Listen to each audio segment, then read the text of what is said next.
Conscious जिंदगी शुरू नहीं होती कि तुम्हें बताना शुरू कर दिया जाता है कि ये तुम्हारा मजहब है, खुदा है, सच में निजात है, और फिर तुम इतनी बार सुनते हो और ख़ुद से इतनी बार कहते हो कि यकीन हो जाता है कि हाँ ये सब सच है। इतनी बार तुम दोहराते हो कि याद ही नहीं आता कभी कि ये जो सब मैं मान रहा हूँ, ये सब जो मैं जानने का दावा कर रहा हूँ, ये मेरे किस सवाल के जवाब की जुस्तजू के नतीजे में मेरा जानना बना है। जिसने कभी सवाल ही नहीं पूछा खुद से कि ये क्या है, वो कैसे उस चीज़ के बारे में जान सकता है। हाँ, वो ऐसी चीज़ों को मान ज़रूर सकता है, और यही तुम कर रहे हो। अब गौर करो, तुम्हारी ये जानकारी, ये इन्फॉर्मेशंस जिसे तुम अपनी निजात का नुस्खा मान कर बैठे हो, ये तुम्हारी निजात की राह की सबसे बड़ी रुकावट बन जाती है।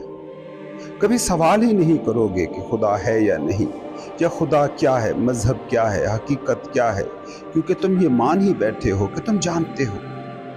अब जब तुम्हें पता ही है कि खुदा है, तो खोजने क्यों जाओगे? जो मालूम ही है उसकी तलाश क्यों करोगे? जो तुम्हारे इल्म में ही है उसको जानने की मुशक्कत क्यों सहोगे? याद रखना, जानना खोज का नतीजा होता है, और जिसे ये वहम हो जाए कि वो जानता है, वो कभी खोज पर ही नहीं निकलता। जब तक तुम अपने नाम निहाद इल्म को, बल्कि ज़्यादा बेहतर होगा ये कहना रटी रटाई मालूमात को एक बार छोड़ते नहीं हो, जानने का सफ़र शुरू ही नहीं होता। गुरु को कभी देखना, वो तुम्हारी सारी मालूमात को गलत कहता रहता है। क्यों? क्योंकि वो जानना है ही नहीं, वो बस जुगाली है, नस्लों की जुगाली। कुछ लफ्ज़ हैं जिन्हें दोहराते दोहराते तुम ये यकीन पाल बैठे हो कि तुम जानते हो। समझो, जो तुम्हारे अंदर से फूटता है वो है हकीकी इल्म। तुम जिसे इल्म मान बैठे हो वो सारा उधार है। हो सकता है वो किसी और का जानना हो, हकीकी जानना। जो तुम्हें कह रहा हो उसके लिए वो नोइंग हो, मगर तुम्हारे लिए वो बस मालूमात हैं। जो इल्म अंदर से फूटता है वो इल्म कम, इल्म की कैपेसिटी, इल्म की सलाहियत ज़्यादा होता है। वो इल्म कोई मजमुआ नहीं होता, बस वो एक बसीरत होता है जिसकी रोशनी में तुम हकीकतों को जानने लगते हो। वो कोई ऐसी चीज़ नहीं होता जिसे स्टोर करना पड़े, जिसे मेमोरी बनाना पड़े। जो इल्म बाहर से आता है, जो उधार इल्म होता है, वो तुम मेमोरी की शक्ल में स्टोर करते हो। ठीक वही कुछ जो स्कूलों में होता है। पूरा साल एक सिलेबस बच्चों के अंदर स्टोर करने की कोशिश की जाती है। जिसे याद रह जाता है वो पास हो जाता है, और जो याद रखने में नाकाम रहा वो फेल हो गया। हालांकि स्कूल का काम असूली तौर पर यह होना चाहिए कि वो मालूमात को जहन में स्टोर ना करे, बल्कि जो इल्म बच्चे को दरकार हो, जिस नॉलेज की जिस वक्त ज़रूरत पड़े, उसको हासिल करने की टेक्निक सिखा दे। बच्चे में वो बसीरत पैदा कर दे कि वो ज़िंदगी में उठने वाले सवालों के दुरुस्त अंदाज में जवाब ढूंढना शुरू कर दे। जो इल्म अंदर से फूटता है वो और तुम एक हो जाते हो, बिकम वन। वो तुम्हारा वे ऑफ बीइंग हो जाता है। जबकि जो इल्म तुम बाहर से लाते हो उसके और तुम्हारे दरमियान फासला हमेशा कायम रहता है। इसको यूं समझो, तुम एक कमरे में हो और उस कमरे को रुपयों से भर दिया गया है। इतने रुपए हैं उस कमरे में कि तुम उसमें छुप गए। कमरे में सिर्फ रुपए नजर आ रहे हैं, लेकिन तुम रुपया तो नहीं हो गए। तुम अब भी तुम हो और रुपया रुपया है। बाहर से अंदर उड़ेला गया, दोहराया गया, मेमोराइज किया गया इल्म ऐसे ही काम करता है। वो तुम नहीं बनता, बस तुम्हारे अंदर स्टोर होता जाता है। वो बस तुम्हारे अराउंड एंड अराउंड जमा होता रहता है, लेकिन वो तुम्हारी बीइंग को कभी नहीं छूता। वो बस धूल की तरह जमा हो सकता है, चीज़ों की तरह घर में जमा होता रहता है, लेकिन वो तुम कभी नहीं बन पाता। जो तुम्हारे अंदर से इल्म पैदा होता है वो एक रवैये की तरह, एक वे ऑफ एग्जिस्टेंस की तरह तुम बनता जाता है। इसको यूं समझो, जो हकीकी जानने वाला होता है वो ज़्यादा जानता हो, मालूमात उसके पास ज़्यादा हो, ये हरगिज़ ज़रूरी नहीं है। हाँ, मगर उसमें जानने की सलाहियत लाजमन ज़्यादा हो सकता है जनरल नॉलेज का कोई कंपटीशन हो और एक तरफ कोई आम दुनियादार आदमी बैठा हो और दूसरी तरफ हकीकी इल्म रखने वाला कोई सूफ़ी, तो सूफ़ी ये मुकाबला हार सकता है, ये मुमकिन है। اس کے پاس اسٹور شدہ علم زیادہ نہ ہو، لیکن اسے جاننے کا فن آتا ہے، جاننے کی اس میں صلاحیت، کیپیسٹی ہوتی ہے۔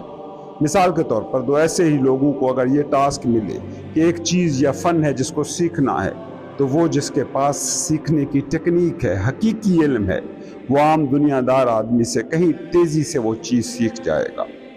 ہو سکتا ہے کسی صوفی اور ماہر نباتات کے درمیان مقابلہ ہو اور ان کے درمیان میں ایک پھول رکھ دیا جائے اور اس بارے میں ان کا علم جانچنے کی کوشش کی جائے، تو صوفی فقیر اس پھول میں سے خدا کو بھی ڈھونڈ لے گا، جبکہ بوٹنسٹ شاید اس پھول میں پھول کو بھی نہ ڈھونڈ پائے، چاہے پھول کے بارے میں اس کے پاس ذخیرہ شدہ علم کتنا ہی کیوں نہ ہو۔ جانکاری، انفارمیشنز سطحی ہوتی ہیں، جبکہ جاننا بہت گہرا ہوتا ہے۔ سمجھو، اگر تمہارے ارد گرد بہت جاننا پھیلا ہے، علم پھیلا ہے، گھر والے پڑھے لکھے ہیں، کمپیوٹر، موبائل، ٹی وی، کتابیں موجود ہیں، تو تم چیزوں سے متعارف ہوتے رہو گے، انٹروڈیوس ہوتے رہو گے، تصورات، آئیڈیاز کو جانتے رہو گے، تحریکوں، ملکوں، سیاسی دنیا میں ہو رہی سرگرمیوں کے بارے میں آگاہ رہو گے۔ برٹرنڈ رسل نے علم کو دو کیٹیگریز میں تقسیم کیا تھا، ایک کو وہ کہتا تھا ایکوینٹنس، تعارف، اور دوسرے کو وہ کہتا تھا علم، نالج۔ معلومات کی شکل میں تمہارے پاس چیزوں، سچویشنز، ماضی کے بارے میں تعارف جمع ہوتا رہتا ہے، لیکن جو جاننا ہوتا ہے، جو حقیقی نالج ہوتا ہے، وہ تمہارے پاس جمع نہیں ہوتا، بلکہ تم کو ہی بدل کر کچھ اور کر دیتا ہے۔ وہ تم سے الگ کوئی جمع شدہ چیز نہیں ہوتی، بلکہ تمہارے تم میں جمع ہو جاتی ہے۔ نوئنگ اور نوئر کے درمیان کوئی فاصلہ نہیں رہ جاتا، دوسری طرف جانکاری اور جاننے والے میں فاصلہ ہوتا ہے۔ یہ جو میں نے کہا کہ جو حقیقی جاننے والے ہیں وہ لوگوں کو جانکاری سے، انفارمیشن سے بچاتے ہیں، روکتے ہیں۔ کیوں؟ کیونکہ وہ یہ چاہتے ہیں کہ معلومات کی شکل میں وہ غلط نالج کو درست مان کر رک نہ جائے، بلکہ آگے بڑھتا رہے اور اس مقام کو چھوئے کہ جہاں جاننے کا عمل ہوتا ہے، نوئنگ واقع ہوتی ہے۔ اس لیے کبھی غور کرنا، صوفیوں نے کبھی کتابی علم پر زور نہیں دیا، مراقبوں کی بات البتہ کی ہے، کیونکہ مراقبے، میڈیٹیشن، جاننے کی آپ کی صلاحیت کو بڑھاتے ہیں۔ کتابی علم کچھ نام، لیبلز، کچھ تصورات بھرتے ہیں۔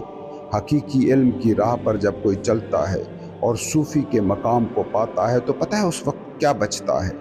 نہ جاننے والا بچتا ہے، نہ وہ چیز بچتی ہے جسے جانا جاتا ہے، صرف جاننا، جاننے کا عمل بچ رہتا ہے۔ یہ وہ مقام ہے جب منصوروں کی زبان پکار اٹھتی ہے انا الحق۔ یہ سٹیج انلائٹنمنٹ ہے، جاننے کا وہ مقام جہاں جاننے والا اور جانی گئی دونوں چیزیں باقی نہیں رہ جاتی، سبجیکٹ اور آبجیکٹ دونوں غائب ہو گئے، بس صرف جاننا، نوئنگ رہ گئی، صرف آگہی رہ گئی، صرف کانشیسنس باقی رہ گیا۔ کوئی معلومات نہیں، بس جاننا باقی ہے۔